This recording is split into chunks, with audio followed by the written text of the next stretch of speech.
When James was first born, he was 7 pounds, 4 ounces, and he was all perfect. And it wasn't until he was about 4 months old that I really started to notice that his head was a little bit more flat than the other babies. It was always round, but it was more round widthwise instead of lengthwise.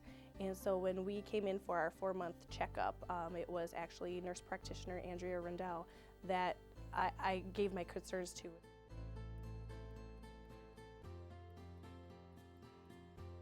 Sure enough, he did have a severe enough case that he would need a helmet. As a first-time mother, you don't want anything, to hurt your son or to affect your son by any means, and not that this helmet would, but it was harder on myself than it was on James.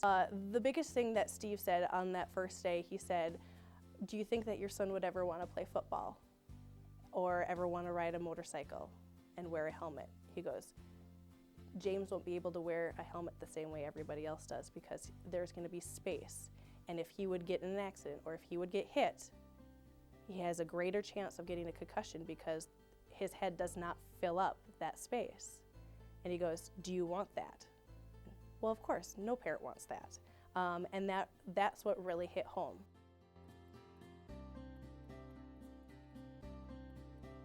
After he got the helmet on and you saw it puffed up his cheeks so sweetly, and when he smiled, it was those big blue eyes, and it was just like as soon as he got it on, those fears melted away. He took it like a champ. He wore it and he didn't have any reservations on it. He never tried to claw at it, getting it off or anything like that. So to him, it was just a part of him, basically, and that was really nice. That it calmed my fears as well. That he took it so well, and it made it so much easier on me as well. And there's so many things down the road that it could happen, so why not be proactive and just get it taken care of now?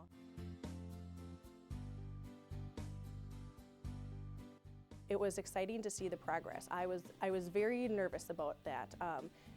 After James got his helmet on, the first initial scan was 2 weeks afterwards, and I thought, you know what?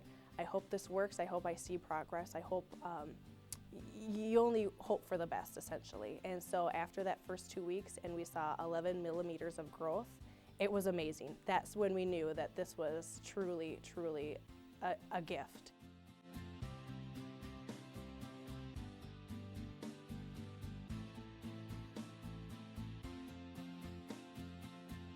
I think it's great that Altru has this technology. It's a blessing for our region because with the funds from Altru Health Foundation, Prosthetics and Orthotics was able to get the STARscanner, and we've had it for a number of years now and has helped so many children develop correctly, essentially. And it was actually the beginning of May that James got the helmet off, and it was an exciting, exciting day.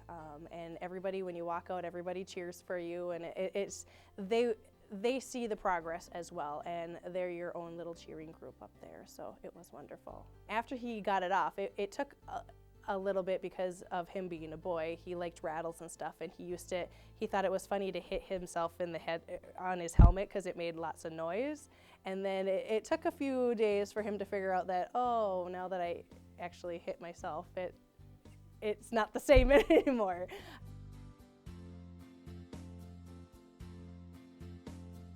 It's refreshing to have the advocates on your side, to be able to listen to you, to hear your concerns, and to do everything in their power possible to acknowledge that and to ease those concerns.